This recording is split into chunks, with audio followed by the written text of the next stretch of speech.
Hello everyone, it's me again, Carmen, Coffee with Carmen, and I'm here with Shauna, Jenna, and my dear friend Adam, which I've met through the church. And we're here, and our topic today is about hopelessness. And I know that throughout life, we all go through seasons of life, even when we are spending time in the Word. Sometimes we can still feel hopeless because of situations that arise in our lives. So today we just wanted to share about that because we know that so many of us go through that, and so many of us just need one another to remind each other how great God is and how great His Word is, and just know that He's always with us. So today that's what our topic is about, and we all want to share. We all have gone through seasons in our lives when we've been hopeless, have felt hopelessness. Maybe it was yesterday or the day before, or maybe even today. We've all gone through that. So I know I had joked earlier, last time, because I always ask Jenna to go first, but it's nice that Adam's here today because I'm going to ask him to go first. Adam, I'm thankful that you're here. I totally, every time I talk to you, you inspire me.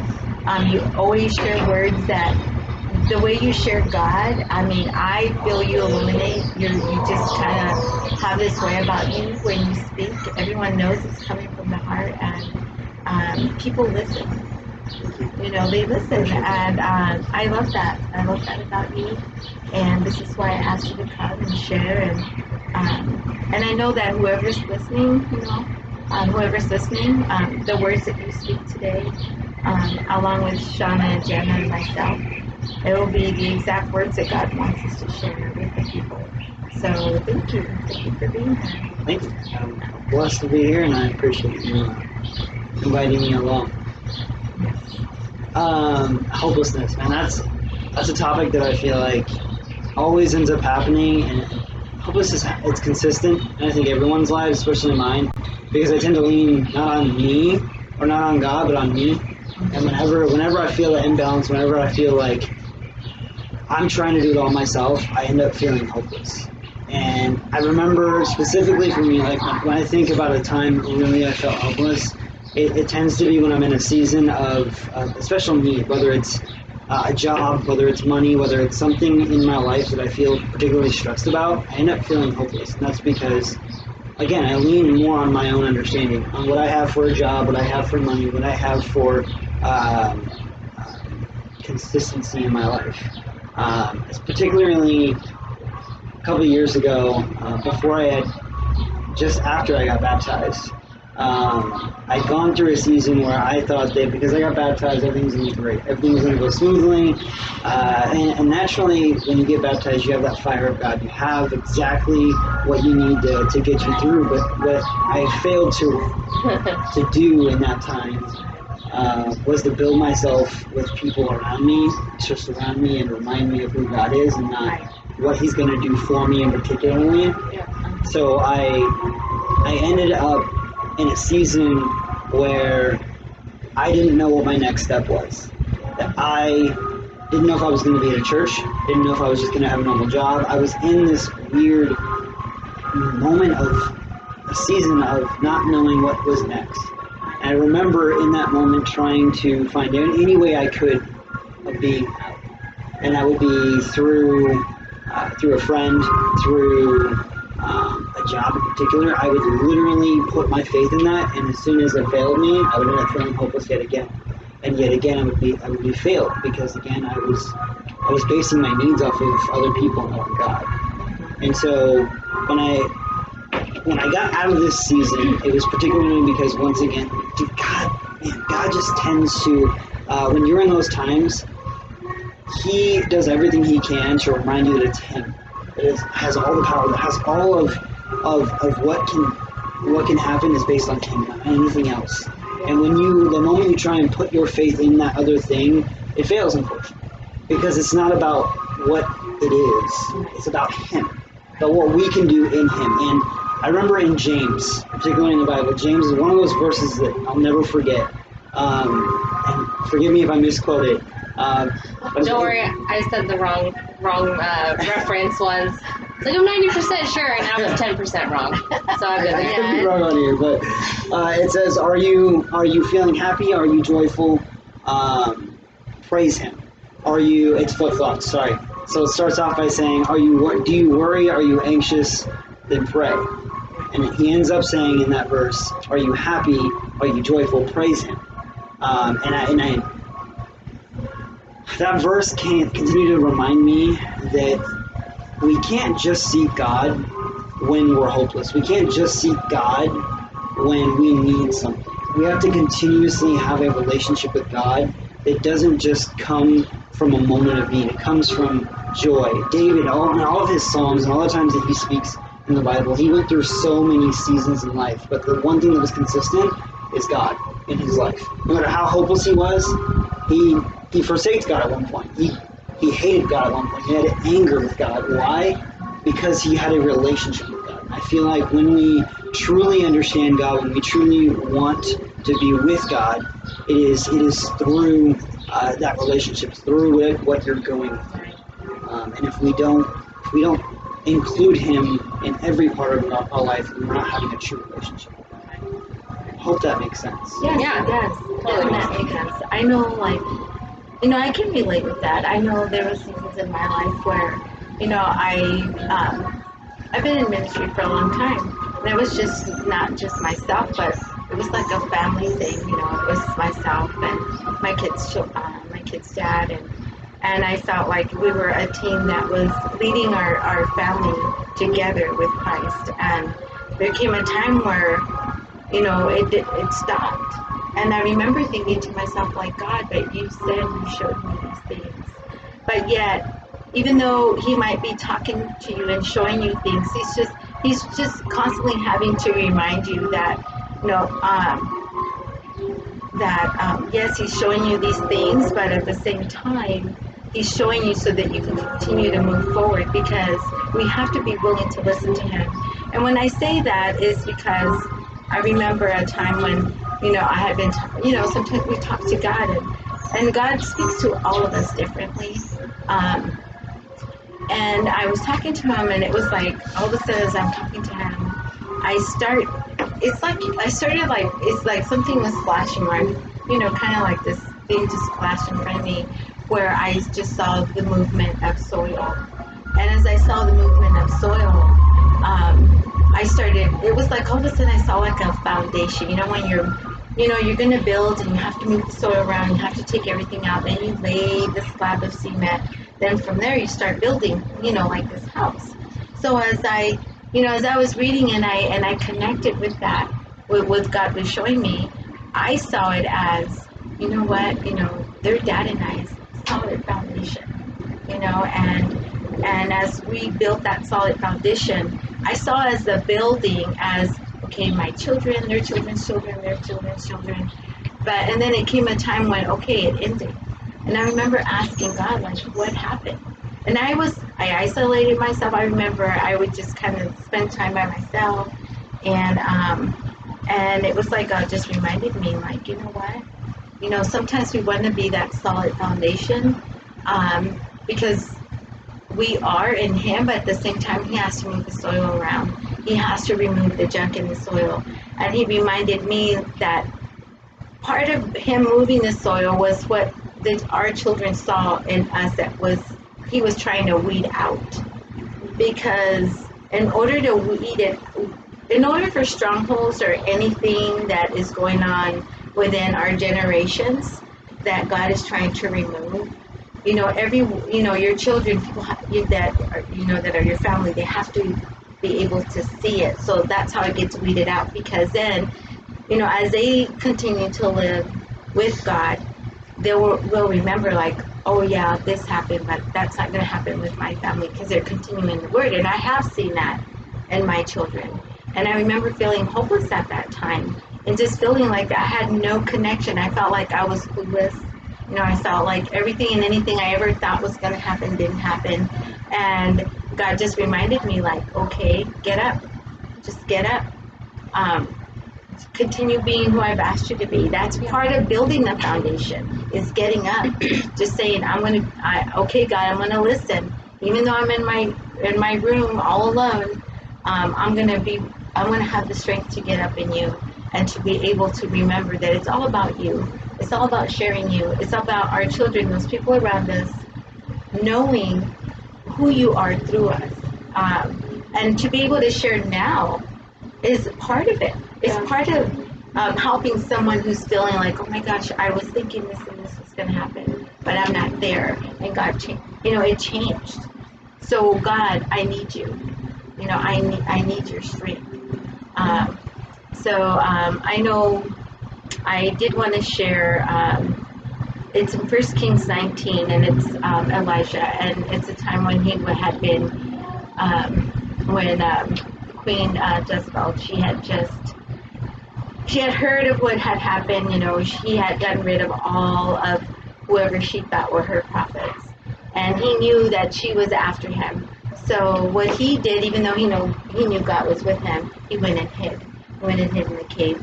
And the part that God showed me this time when I was reading last week was that when he hid, and God knew he was hiding, so God knows where we're at. Every moment, every situation, everything we're thinking, everything we're feeling, God knows. And God knew exactly where he was.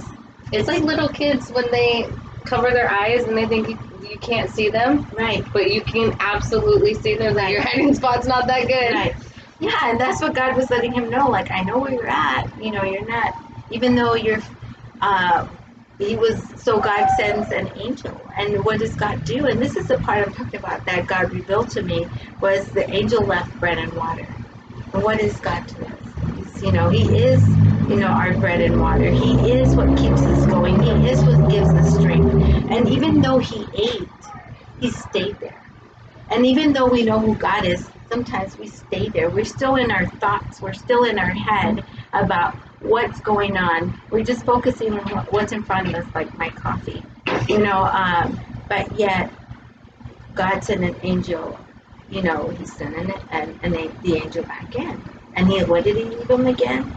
Bread and water. And then Elijah, he ate. And when he ate, he was ready to listen and to move forward. And that's what happens in our lives when we're feeling hopeless. We're in a place where we're not listening. But what does God do? He goes back and taps you on your shoulder. He uses people to say, hey, you know what? Have you forgotten what God has done for you? Have you forgotten? And the thing is that when he taps again, God has to come. Sometimes it's twice, 3 times, but, he gets his point across. And he helps us get out of our situation, out of our heads.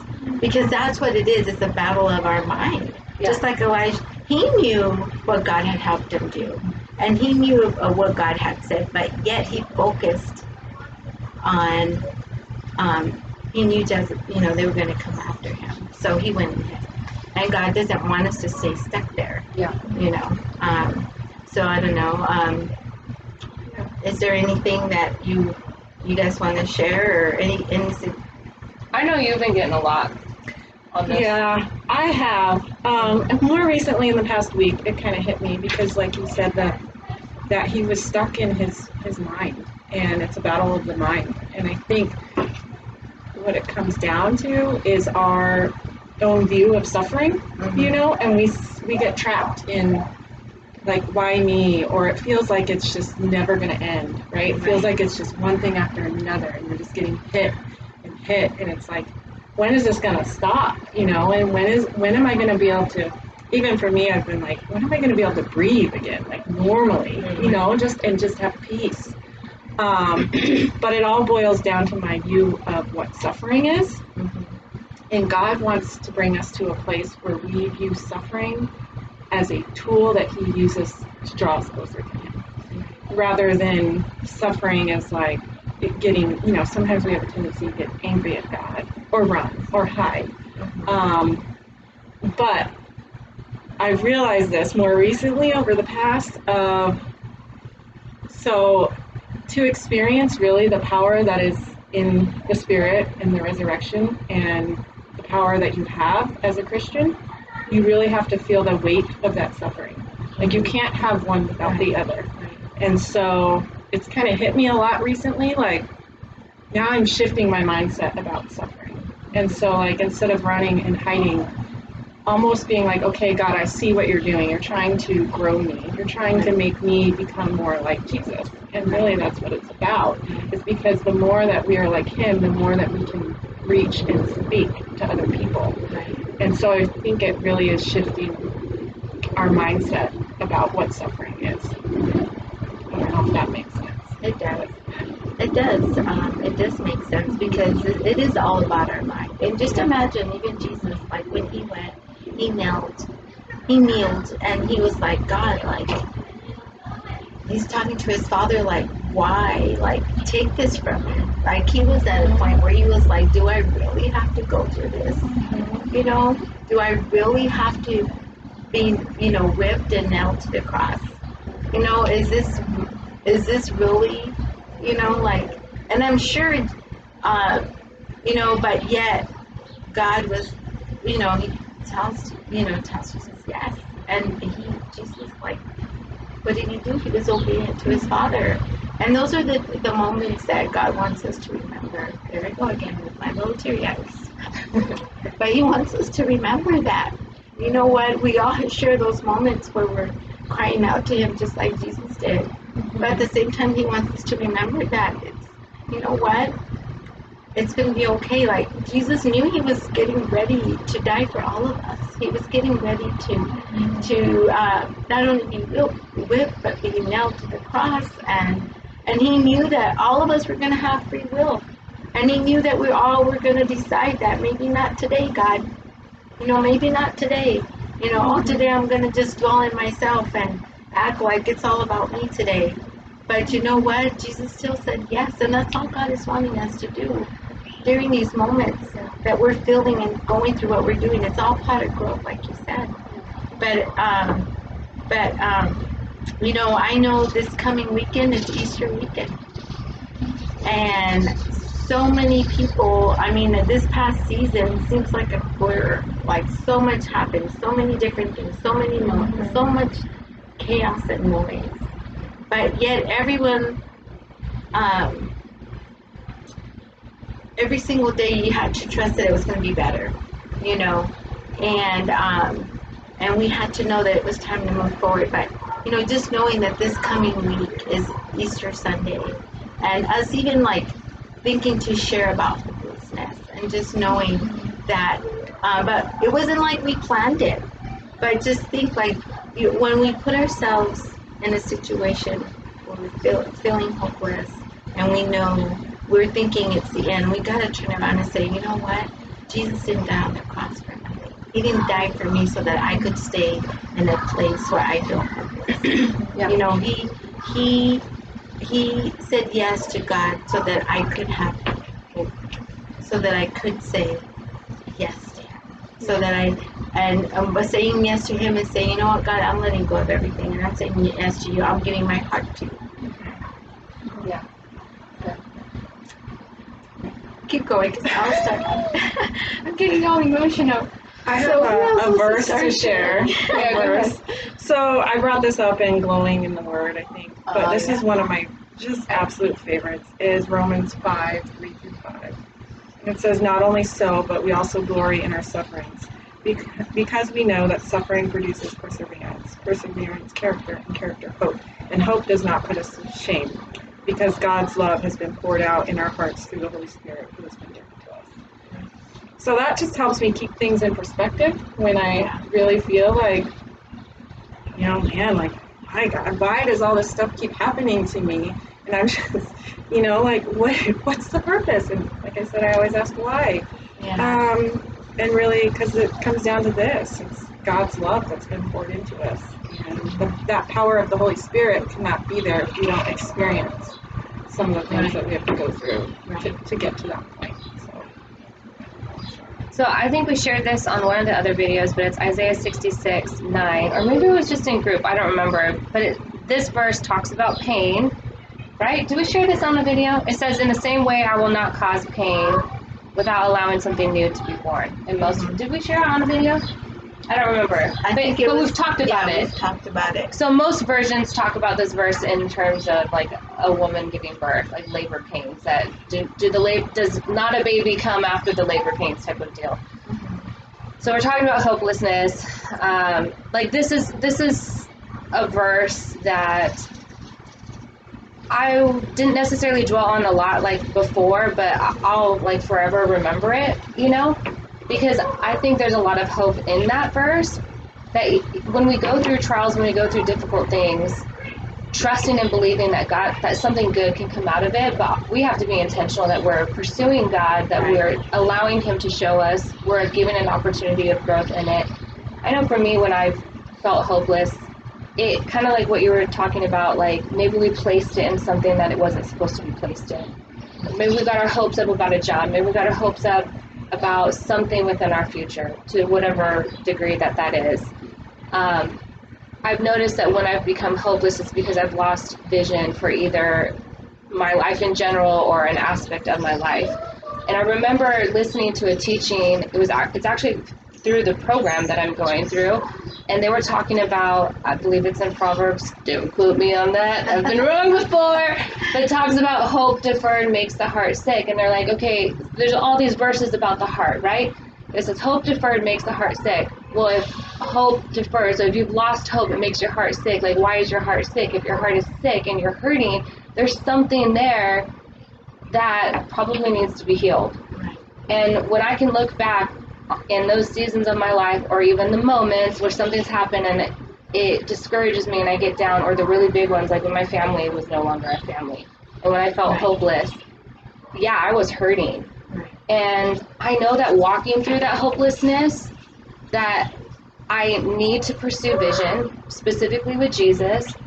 So I need the direction for my life to come from Him, and I need to actively seek it out, because when I'm feeling hopeless, I don't want to actively seek anything out. Like you said, I don't want to go out, I don't want to talk, whatever. But it kind of goes back to growing in the Word, making those fundamental decisions for our life, that no, this is who I am, even if I don't feel like it. Like, I'm going to get in the Word, I'm going to pray, and I'm going to ask you, God, like, show me what vision you have for my family. Husband and I were not together. That dream, gone. But you knew that this was going to happen. So what purpose do you have for my family? And it's kind of surrendering and just giving up that control. We were talking about that. But taking it back to Jesus, and even if you don't want to ask those questions, asking it. But I just know, just at least for me, walking through those seasons of hopelessness, that I had to allow God to replace that. I had to bring it to Him and allow Him to show me the vision that He had for me, and make those decisions that I would be intentional in pursuing Him through that season, no matter what.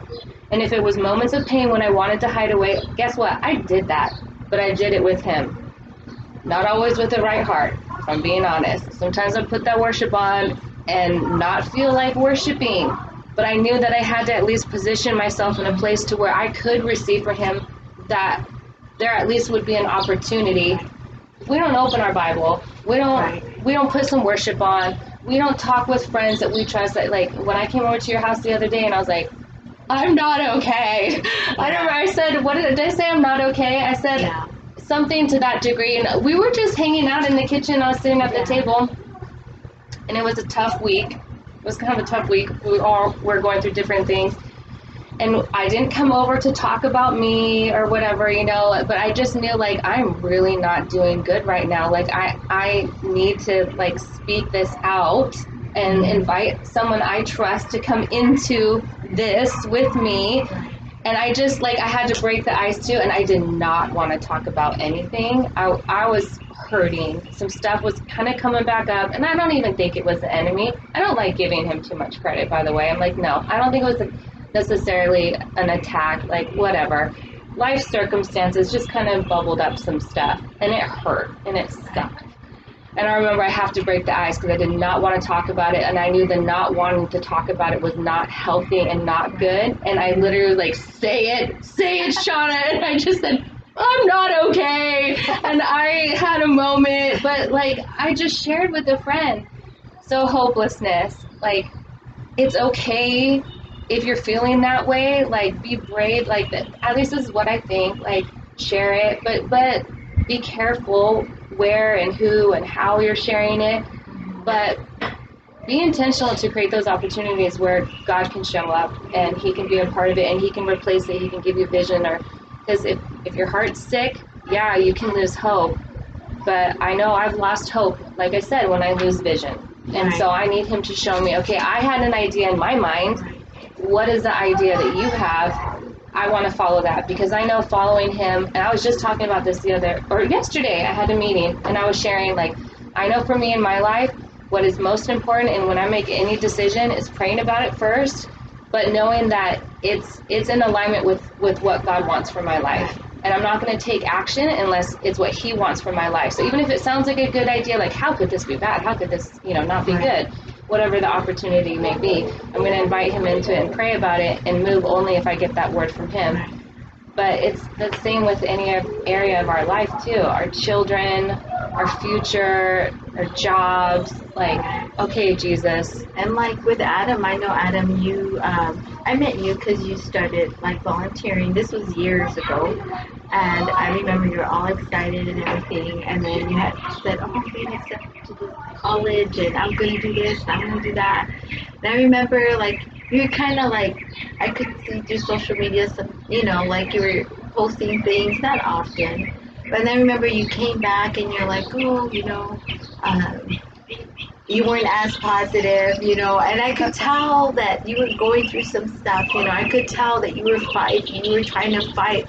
But the thing is, like God is always reminding us, like, I'm here. But sometimes we forget that he's there. And I could see that in you, but I didn't want to be like, Adam, tell me all about it. I'm ready to help you. Because people have, like you said, have to be willing to admit to themselves, like, right now, this is how I feel. And even though God's tapping just like he did, he sent the angel into the cave. He still sat there. He didn't move right away, and we do that.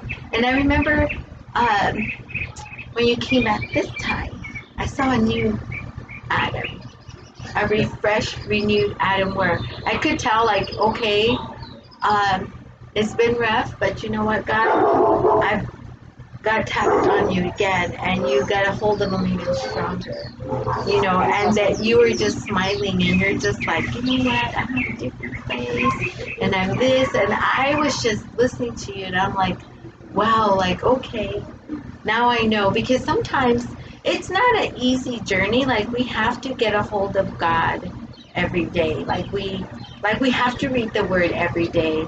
We have to just say, okay, God, I'm going to read it today, and get a hold of those scriptures that help us. And that's what I saw in you. I saw that you had done that, and I know it wasn't easy, because I'm a person. I know it's not easy. I think sometimes people might see you or see me or see Shauna or Jenna, and they feel like, oh, they got it all together. They make it look easy, but they don't really know the story. All we know is that with God, that's what makes it easy, or makes it appear like it's easy, because he's dwelling in us. He's that light that's shining through us. And he's constantly reminding us, especially when we are reading the Word. And I know earlier I was getting a little emotional, but it's because when I think about Jesus saying yes, to dying on the cross, like, I'm thinking, like, God, help me to help others to want to say yes to you.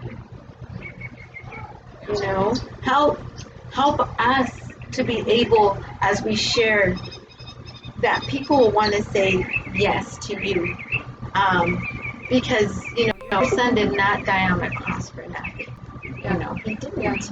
And that's what I saw in you. Like, you said yes, and it was a different yes. It was like, okay, I'm out of the cave kind of yes. I'm spending more time with God, and when I feel like hopeless, guess what? I'm going to get up. I'm going to rise anyway. Yeah. And I'm going to share with people who God is, because that's what's going to help me make my yes complete today.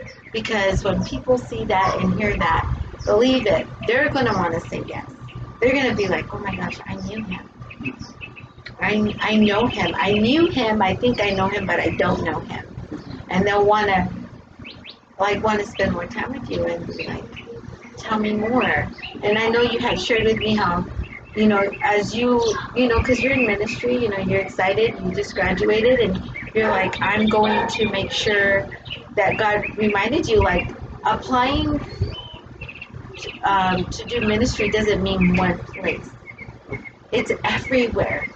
And when you told me when you got a hold of that, it's kind of like you had a new breath in you, like, okay, God, wherever you're leading me, that's where I'm going. I'm not going to be just stuck at one place or have one vision in mind, because God, you know, what you wanted and what you want to do through me is big. So wherever you want me to go, I'm going. And that's what you said to me. And I thought that was, because like I said, I met you in the past and you came back and then you left and now you're back and I see the new yes of Adam, you know? Yeah. So yeah. As you were talking, I just reminded, it's a great reminder that hopelessness is temporary. And so often we feel like hopelessness is forever. The beauty in who Jesus is and what we believe as Christians is that Jesus is our hope.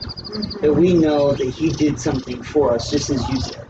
And no matter what we're going through, no matter what's happening in life, we have to have a constant state of knowing that whatever we're going through is temporary. Whatever's happening, it could be the worst thing in life that may be happening to you, but in that moment, we don't ever think it's temporary. We think it's permanent. Right. And I remember that first time I came back, I was bogged down by papers, by constant things going on in my life as I was in college. And so I came back on break, and I was beaten up. And then I come back again after I graduated, and sure, I was going through COVID, didn't have graduation. There were so many things that may have been not as I anticipated them to be, but the beauty of it was that God has that future. That hopelessness that I have, that I feel, was defeated already. And that the next season of my life, and I was intent on making sure the next season of my life is truly with God. It's not about me. It's not about what I want to do, where I want to go. It's about giving it all, everything that I can to Jesus every single day. And as long as I do that and I surrender to him, when I wake up in the morning, I can fight any battle that happens throughout that day. Because I know that God has me. And in that moment, no matter what happens, that God is my everything. And that's, I mean, I love that you say that God is your everything. Because he is, he's our everything. He's everywhere you look, you know, like the trees, you know, you can hear the birds in the background, you know, the sky. Thankfully, no longer in the ice cream truck. I know. Sorry about that. But even, well, you know, the thought of the ice cream was good as I was here. I know. But no, I mean, it's so true. And when we get a hold of that God is our everything, you know, as we read, you know, continue to spend time reading the Word, he reminds us of that. And that's why we even had said in the past, I think it wasn't going to the Word, it's just spending, you know, a lot of us think that we need to sit down and spend an hour, but sometimes you don't have that hour. You know, you just sit down and read for 5 minutes and give God at least 5 minutes of your time. It just really, God, believe me, will speak loudly. Yeah. And will help you through that day, you know. And it is day by day, because each day God, we have his breath. And when we have his breath, he's giving us a new day to say yes to him and bring others with us. And remind everyone that it's not forever, like you said. Whatever's going on, it is not forever. It is temporary. But we always need God along with us. Like we need him leading us. We do. And it's not us leading anything. We're not doing anything other than saying yes to him and allowing him to lead us. Yeah. So many distractions occur. We continue to live out our days sometimes without even reminding ourselves that there are things distracting us from God, from his presence. You know, what you're watching, what you're listening to, the people that are in your lives. We have to constantly monitor and understand that the world isn't naturally God. God doesn't naturally move sometimes because Satan wants to incorporate himself into all the things that we're doing in our life. So when we wake up in the day, instantly we have thoughts in our head. I have to go to work. I have to do this. We automatically go to that first thing. When the automatic thing that I want to do in my life is go to my knees because I know I'm blessed with another day. and I've gotten into the habit, and I love that if you bring it as a habit, it doesn't go away nearly as easily, because I've gotten into the habit of waking up every single day and praying and saying, God, I just thank you so much for waking me up today, because it's another day that I get to live in you and be with you. And if we start with that, I think the rest of the day becomes a lot easier to handle, because we're starting with God. And He won't lead us wrong. He won't. Anything God starts is good. Yeah. And we start our day with Him, like you said, and surrendering to Him, and it's good. And I agree with you. And with Jesus, there is hope. Like, because we forget about us. When we're focusing on God, we forget about us, because it's not about us. It never has been. So you said that God is our everything, which we know that He is. Intellectually, I know that. I haven't always acted like that, though. Mm-hmm. And when you said that, that was a little convicting to me. I was like, yeah, absolutely, I'm in agreement. But I know that there's been seasons that I've walked through in my life where I wasn't allowing Him to be.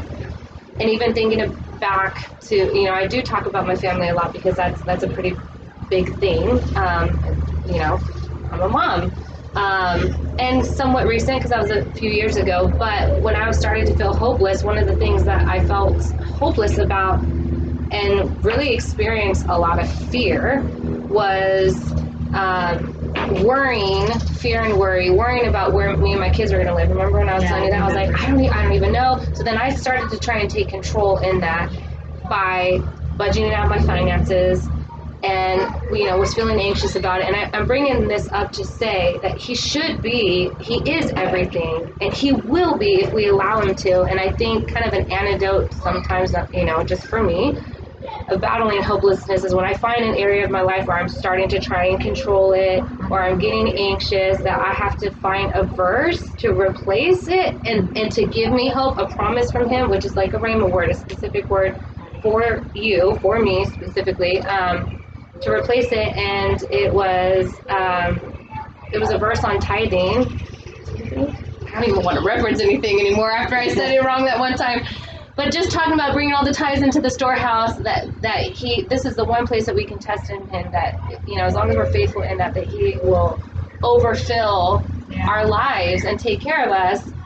And I've always tithed, but I wasn't thinking about that. So you saying that, I was just like, you know what, He is, but that's why we need a verse to back it, because it's the proof of who He is, and it's going to fight against fear and worry and the doubt that we have. Oh no, but this. Oh no, but God's promise. Oh no, but His word. Right. And even when we say to the kids when we're in our classes on the weekend, are the stories in the Bible always true? Is everything in the Bible? Yes! And they get so excited. I literally have reminded myself of that. Okay, well, is that verse true for my life? Yes. Is it good? Yes. But I'm serious, when I'm starting to lose hope, or I'm struggling, or I'm getting anxious, I guarantee you I don't have a word that's backing me up in whatever that thing is, which stinks. Yeah. Well, I think, it's all good to say, we know it, logically, but it's deep down in your emotions, it's that feeling of and you can't get the emotions to line up with what you know logically. Mm-hmm. And so that, for me, is the struggle, is when I'm feeling hopeless, it's that deep down feeling that just doesn't go away. So what I've found to do that helps when I can't find a word or can't find something is just pray. Like you said, David was angry at God at times, and God already knows our heart. He already knows what's in there.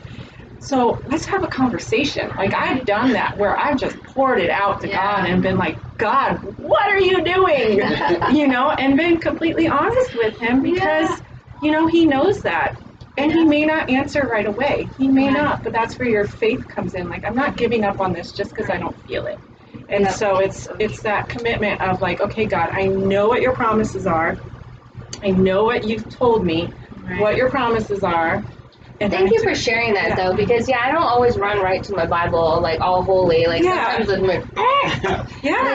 that's the reality. No, it's so true. Yeah. It's true. And remember, we talked about shake it off. when we're like, sometimes we have those thoughts in our heads, and then we have to start marching and talking to God. I had to do that. I started like, I was like, God, like, really? And but then God just, I mean, I had a moment, and God was just like reminding me, like, remember what you say. You're the example. Like, don't just speak it. You gotta live it. Like, you know, it's kind of like that parent spanking. Yeah. Keeps reminding us. You know, like we remind our own children. Sometimes our grandchildren. Yeah.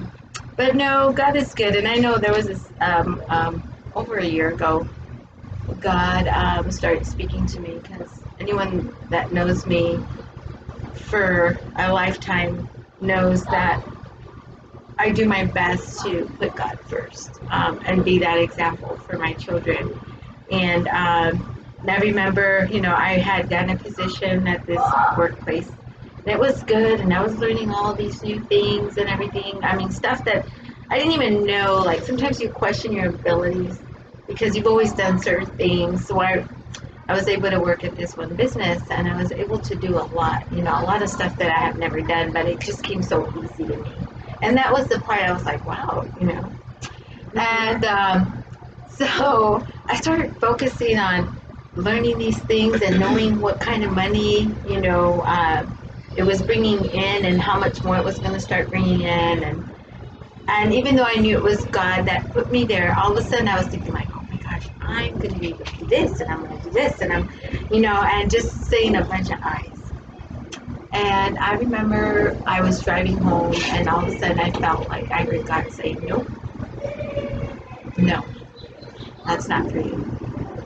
And I remember thinking to myself, like he was shouting no.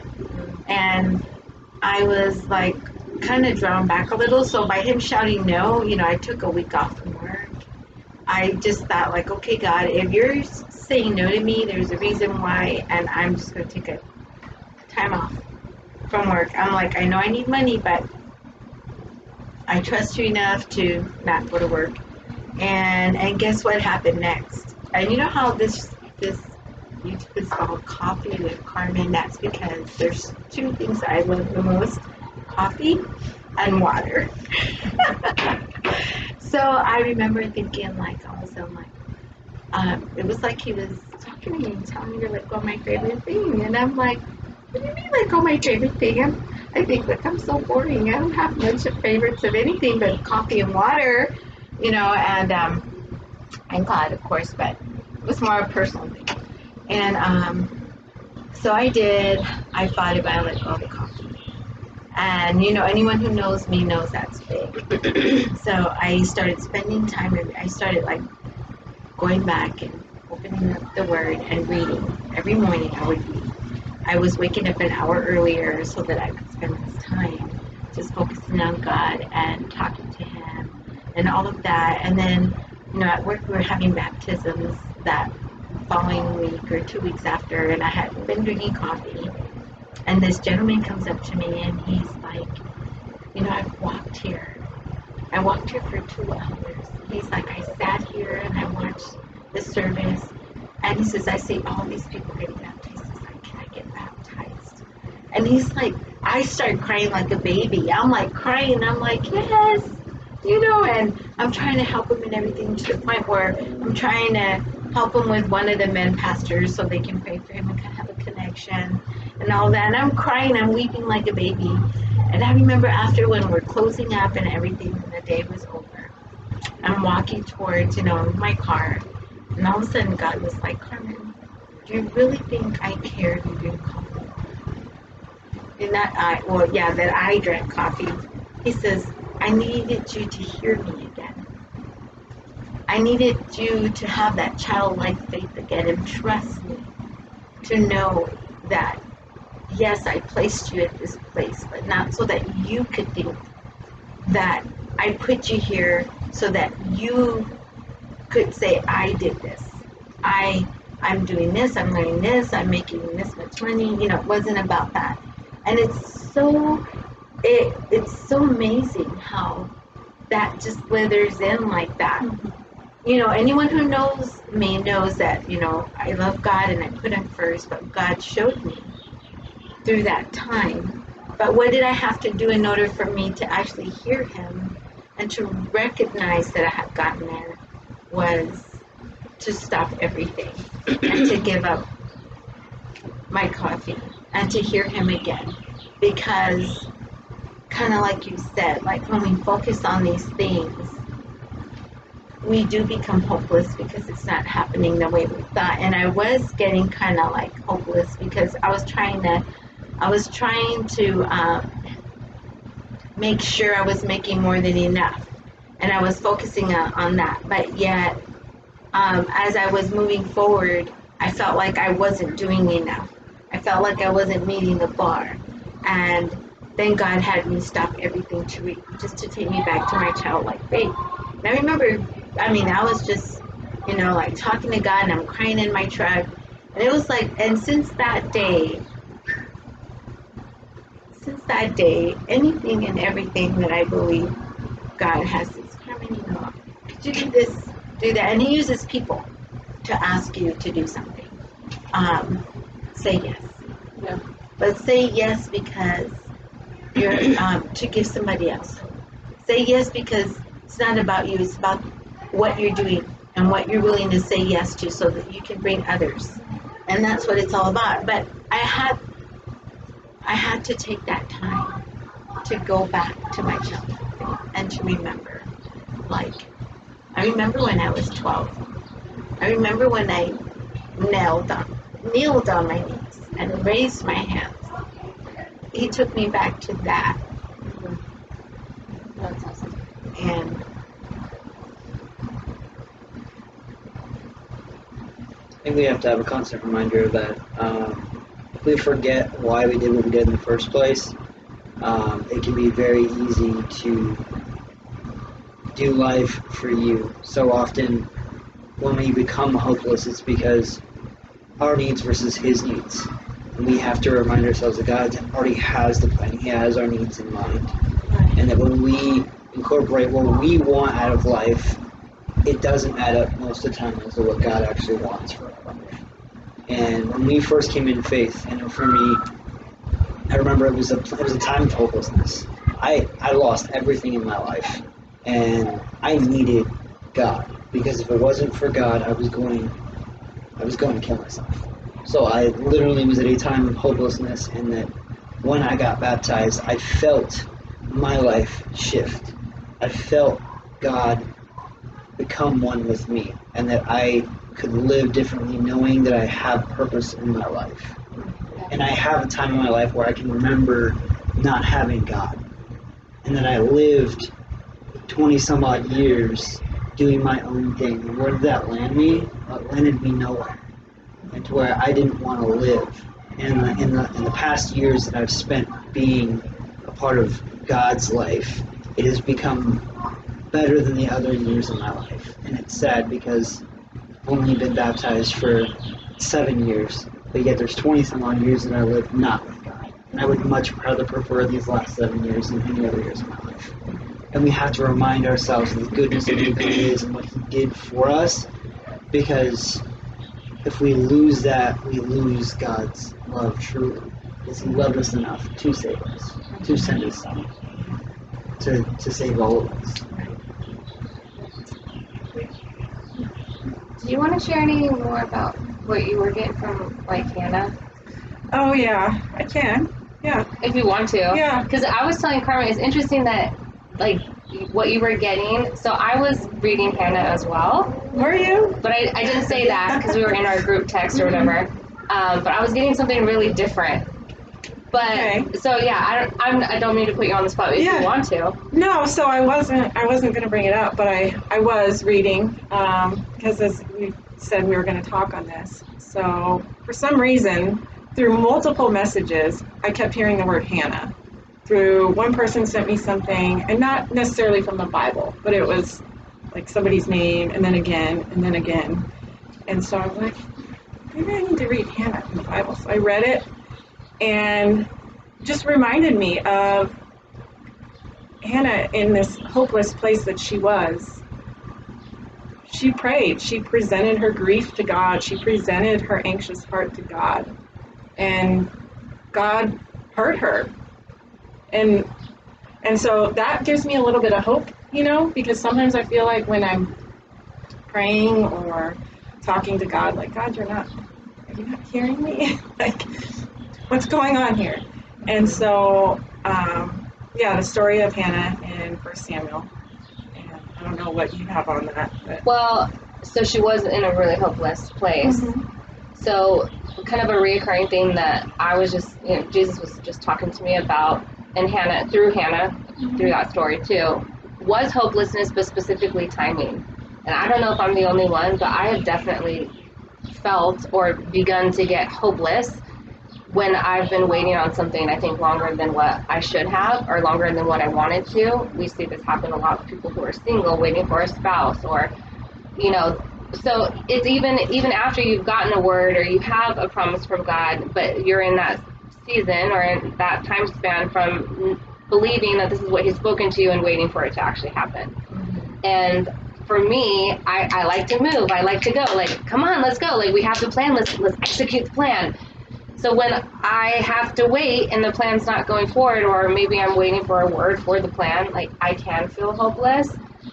But the comparison with Hannah is that she didn't complain, or she brought her grievances to God, right? Yeah. God, so Eli called upon her, actually thought that she was drunk because she was weeping so bitterly, so she was just so broken on the steps of the temple, which is crazy to think about, that every time they went to the temple, like, that's where she was, like, ridiculed the most.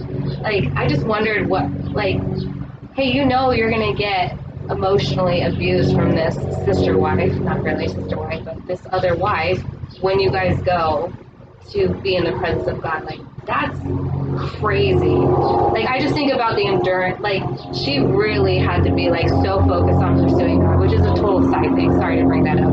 I did notice that, though. But God opened her womb, right?